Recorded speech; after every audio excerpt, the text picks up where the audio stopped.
Well, today is 8/1. So we said one person can save up to 8 lives. So that's why they're flipping those numbers. And August 1st, 8/1, is a donation day. It's the West Virginia Donation Day. 13 News reporter Sarah Davis shares the story of a local family who was forever impacted by the gift of life.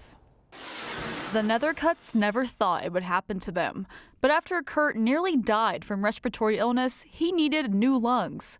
But a perfect match is hard to come by. Where Kurt was so sick that he was going to take any organ, any lungs that he could get.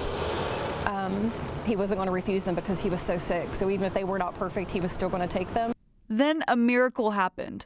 Within a few hours, a perfect match became available, and Kurt was given a second chance at life.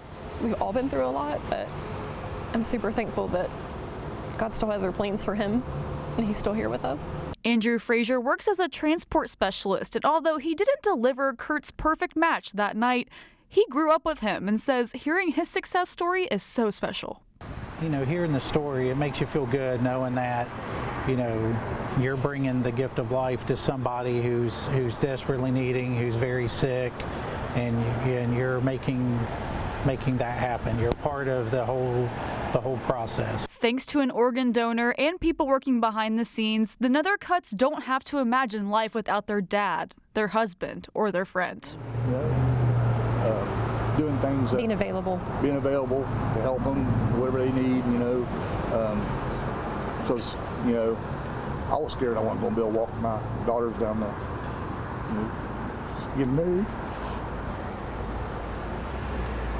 You know, I'll be there for that now. It's the donation that keeps on giving each and every day that Kurt is on this earth. I love you.